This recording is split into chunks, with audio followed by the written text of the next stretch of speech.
하루에도 10번 넘게 화장실을 찾으시나요?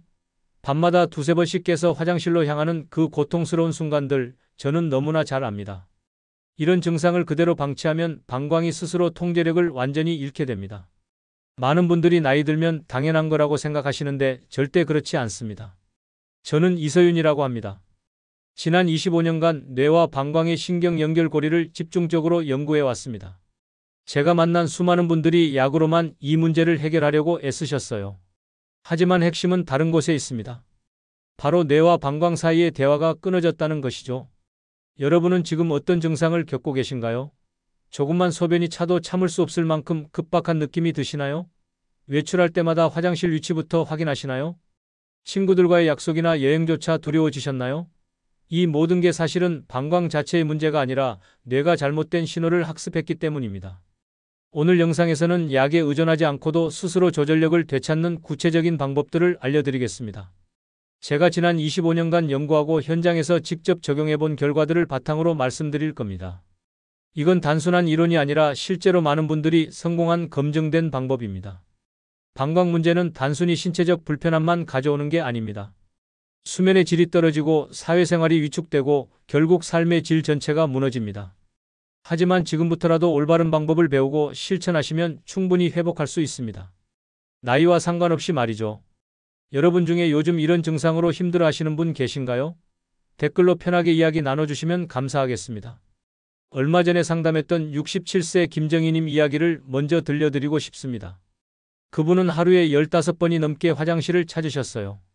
밤에도 최소 3번은 꼭 깨셨다고 합니다.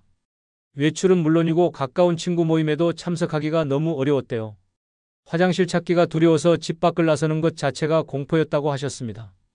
김정희님은 여러 해 동안 약을 꾸준히 드셨어요. 약을 먹는 동안에는 조금 나아지는 것 같았는데 끊으면 어김없이 다시 원래 상태로 돌아왔습니다. 계속 약만 먹을 수도 없고 그렇다고 이대로 살 수도 없어서 정말 막막하셨대요.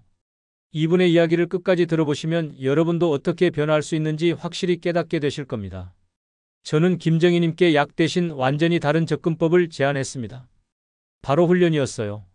뇌와 방광 사이에 잘못 형성된 연결고리를 다시 바로잡는 체계적인 방법이었죠. 처음에는 반신반의하셨습니다. 약도 효과가 없는데 훈련이 무슨 소용이냐고 하셨어요. 하지만 한 달이 지나자 놀라운 변화가 일어났습니다. 밤에 3번씩 깨던 분이 이제는 한 번만 깨는 수준까지 좋아지신 거예요. 낮 시간 화장실 가는 횟수도 절반 이하로 줄었습니다. 김정희님은 스스로 배뇨 시간표를 세우고 골반 근육 운동을 매일 빠짐없이 하셨습니다. 그 결과 방광이 다시 뇌의 정상적인 통제를 받게 된 거죠. 오늘 이 영상에서 말씀드릴 내용은 여러분의 방광 건강을 완전히 바꿀 수 있는 정말 소중한 지혜입니다. 이렇게 작은 변화만으로도 충분히 달라질 수 있다는 것을 기억하세요. 김정희님의 사례가 특별한 게 아닙니다.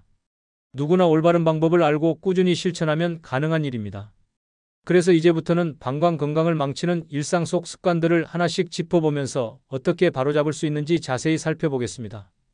여러분이 매일 반복하는 작은 습관들이 사실은 방광 건강을 크게 해치고 있다는 사실 알고 계셨나요? 이 부분이 정말 중요한데요. 대부분의 분들이 자신의 습관이 문제라는 걸 전혀 모르고 계십니다. 먼저 가장 흔하게 하는 실수부터 말씀드리겠습니다.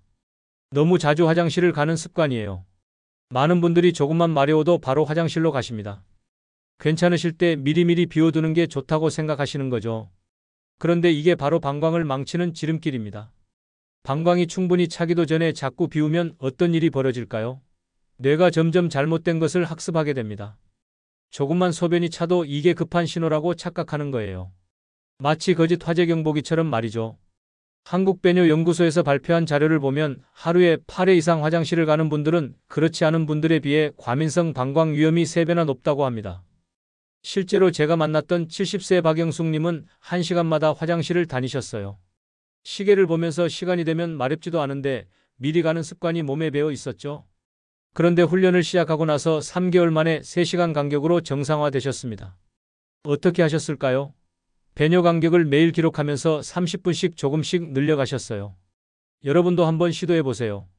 오늘부터 화장실 간 시간을 메모해보는 겁니다. 그리고 다음번에는 그 시간보다 30분만 더 참아보세요. 물론 너무 무리하면 안 됩니다. 요로 감염 위험도 있으니까 서서히 진행하는 게 중요해요. 여러분은 하루에 몇 번이나 화장실을 가시나요? 한번 세어보셨나요? 두 번째로 말씀드릴 것은 물을 너무 적게 마시는 습관입니다. 화장실 가는 게 두렵다 보니까 아예 물을 줄이시는 분들이 정말 많아요. 그런데 이게 오히려 독이 됩니다. 물을 적게 마시면 소변이 농축되거든요. 그러면 방광벽이 더 심하게 자극을 받습니다. 서울대 보건대학원에서 진행한 대규모 연구 결과를 보면 놀라운 사실이 나옵니다. 하루 수분 섭취량이 적은 그룹이 충분히 마시는 그룹보다 빈뇨 증상을 겪을 확률이 1.7배나 높았어요. 역설적이죠? 화장실 가기 싫어서 물을 줄였는데 오히려 증상이 더 심해지는 겁니다. 앞서 말씀드린 67세 김정희 님도 똑같은 실수를 하셨어요. 물을 하루 500ml도 안 마셨대요. 그러다 보니 소변 색깔이 진한 노란색이 되고 화장실 갈 때마다 따끔거렸다고 합니다. 제가 낮 동안 1.5리터에서 2리터 정도는 꼭 마시라고 권했더니 처음엔 화장실을 더 자주 갔지만 2주쯤 지나니까 오히려 횟수가 줄어들었다고 하세요. 여기서 중요한 팁을 드리겠습니다. 물은 낮 동안에 집중적으로 마시세요. 자기 전 2시간부터는 양을 줄이는 게 좋습니다. 그래야 밤에 깨는 횟수를 줄일 수 있거든요.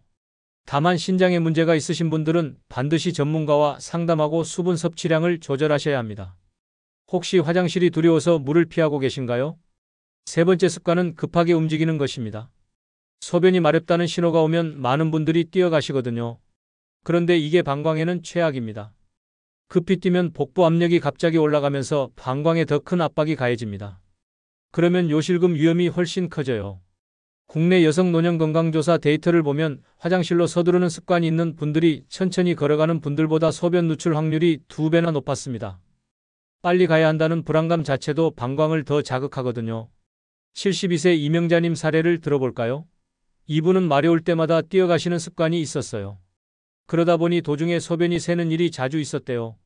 제가 딱 한 가지만 바꿔보라고 했습니다. 마려워도 깊게 숨을 쉬면서 천천히 걸어가는 거예요.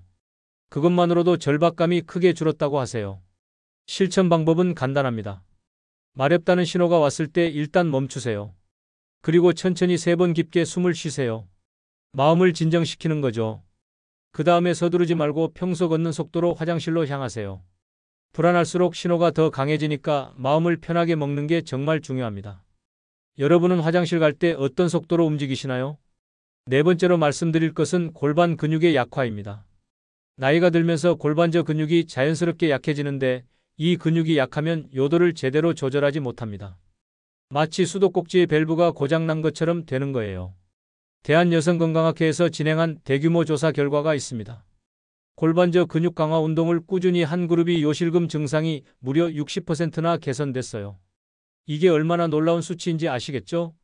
약을 먹어도 이 정도 효과를 보기 어렵습니다. 65세 김수연님은 기침만 해도 소변이 새는 게 너무 창피하셨대요. 그래서 친구들 만나는 것도 피하게 됐다고 합니다.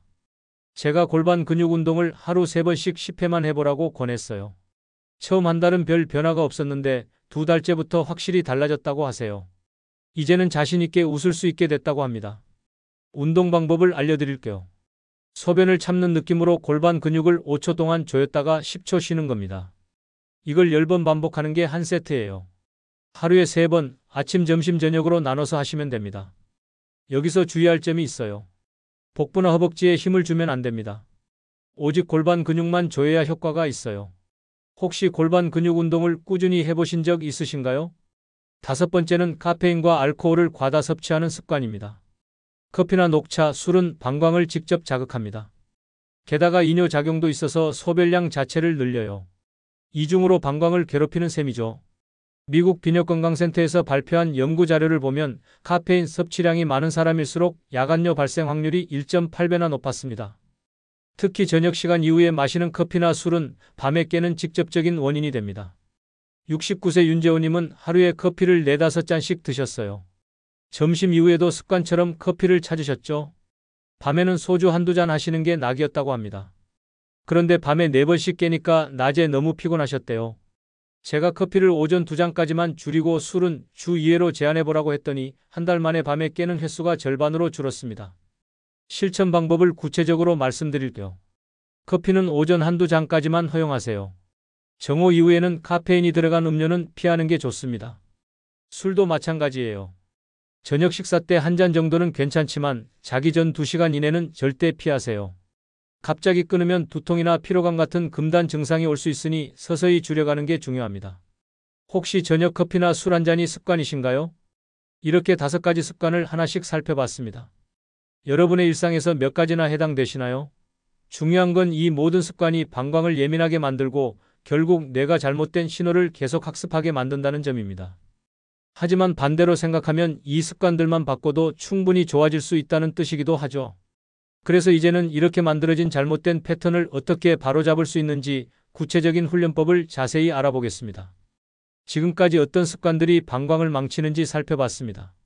이제는 실제로 뇌와 방광의 연결을 다시 회복하는 구체적인 훈련 방법을 단계별로 알려드리겠습니다. 이 훈련은 제가 지난 25년간 수많은 분들에게 적용해본 결과 가장 효과적이었던 방법입니다. 첫 번째 단계는 배뇨 일지를 작성하는 겁니다. 많은 분들이 이 단계를 귀찮아하시는데 이게 사실 가장 중요합니다. 화장실 간 시간과 소변량을 적으면 자신의 현재 상태를 객관적으로 볼 수 있거든요. 막연히 자주 간다고 느끼는 것과 실제로 몇 시간마다 가는지 정확히 아는 건 완전히 다릅니다. 기록은 최소한 이틀 이상은 해야 합니다. 하루만 기록하면 그날의 특수한 상황이 반영될 수 있거든요. 3, 4일 정도 기록하면 평균적인 패턴이 보입니다. 어떤 시간대에 자주 가는지, 밤에 몇 번 깨는지, 물을 많이 마신 날과 적게 마신 날의 차이는 어떤지 등이 한눈에 들어와요. 노트에 적어도 되고 스마트폰 메모 기능을 활용해도 좋습니다. 시간과 소변량, 그때 느낀 절박감의 정도를 1점에서 10점까지로 표시해 보세요. 이렇게 객관적인 데이터가 쌓이면 어느 부분을 집중적으로 개선해야 할지 명확해집니다. 여러분은 스스로의 배뇨 패턴을 정확히 알고 계신가요? 두 번째 단계는 현실적인 목표를 세우는 겁니다. 많은 분들이 여기서 실수를 하세요. 너무 높은 목표를 잡는 거예요. 예를 들어 1시간마다 화장실을 가던 분이 갑자기 3시간으로 늘리려고 하면 실패할 수밖에 없습니다. 제가 권하는 방법은 이렇습니다. 배뇨 일지에서 나온 평균 간격보다 딱 30분만 길게 목표를 잡으세요. 1시간 간격이었다면 1시간 30분으로 설정하는 거죠. 이 정도면 조금 노력하면 충분히 달성 가능합니다.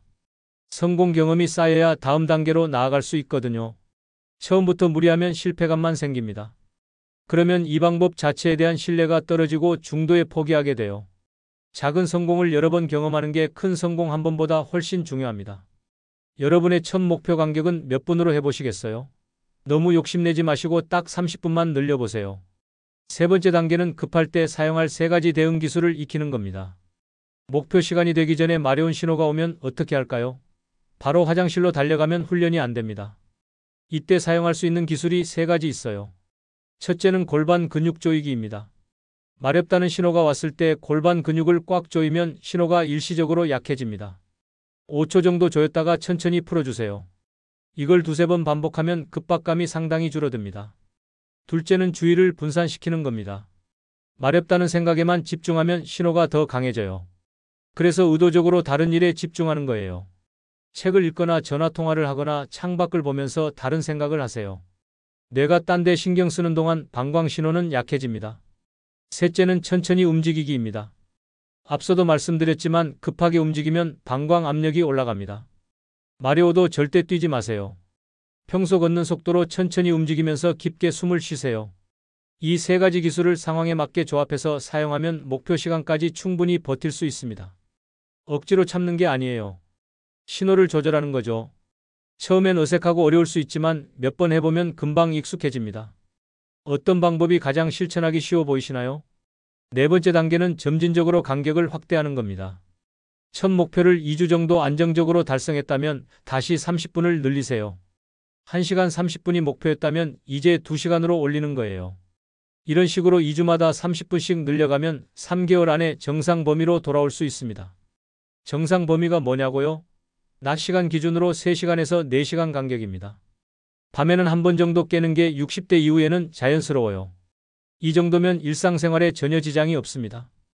여기서 중요한 건 실패해도 괜찮다는 겁니다. 목표를 달성 못한 날이 있어도 자책하지 마세요. 그냥 이전 단계로 돌아가서 다시 시작하면 됩니다. 몸이 적응하는 데는 시간이 필요하거든요. 조급해하지 마시고 천천히 꾸준히 하는 게 핵심입니다. 알람 기능을 활용하면 도움이 많이 됩니다. 목표 시간에 맞춰 알람을 설정해 놓으세요. 그러면 시간표를 지키기가 훨씬 쉬워집니다. 알람이 울릴 때까지는 화장실에 가지 않는다는 규칙을 정해보세요.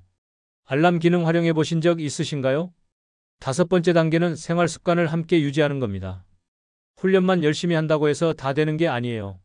전반적인 생활 습관이 뒷받침되어야 합니다. 특히 3가지가 정말 중요합니다. 첫째는 수분 섭취예요. 앞서 말씀드린 대로 낮 동안 1.5리터에서 2리터 정도는 꼭 마셔야 합니다. 소변이 농축되면 방광이 자극받거든요.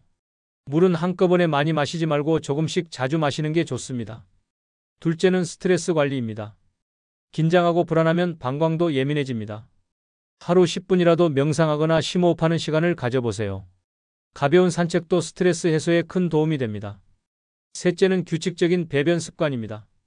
변비가 생기면 직장이 방광을 압박합니다.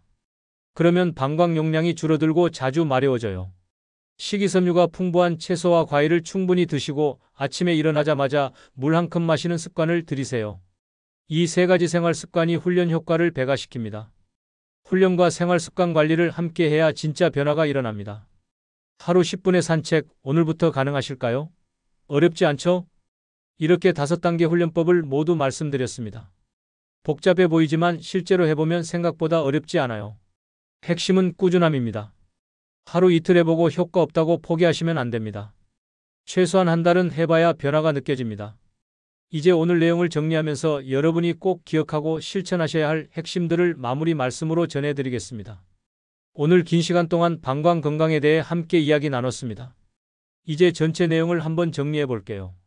우리가 무심코 반복하는 잘못된 습관들, 너무 자주 화장실 가기, 물 적게 마시기, 급하게 움직이기, 골반 근육 방치하기, 카페인과 알코올 과다 섭취하기, 이 모든 것들이 방광을 점점 더 예민하게 만들었습니다. 그 결과 뇌는 잘못된 신호를 배우게 됐고 조금만 소변이 차도 참을 수 없을 만큼 급박하다고 느끼게 된 거예요. 하지만 희망적인 소식은 이 모든 게 훈련으로 되돌릴 수 있다는 겁니다. 배뇨 일지를 쓰고 현실적인 목표를 세우고 대응 기술을 익히고 점진적으로 간격을 늘리고 생활 습관을 함께 관리하면 뇌와 방광의 대화가 다시 정상화됩니다. 약에 의존하지 않고도 충분히 스스로 조절력을 되찾을 수 있어요. 잘못 관리했을 때와 제대로 관리했을 때의 차이를 한번 비교해 볼까요? 잘못 관리하면 밤마다 서너 번씩 깨서 잠을 설치게 됩니다. 낮에는 피곤하고 집중력이 떨어지죠. 외출할 때마다 화장실 위치부터 확인해야 하고 친구들과의 약속도 부담스럽습니다. 여행은 엄두도 못 냅니다. 삶의 질이 전반적으로 무너지는 거예요. 하지만 제대로 관리하면 어떻게 될까요? 밤에 푹 자고 아침에 상쾌하게 일어납니다. 낮 동안 활력이 넘치고 하고 싶은 일에 집중할 수 있어요. 외출이 두렵지 않습니다. 마음 편히 친구들을 만나고 여행도 즐길 수 있습니다.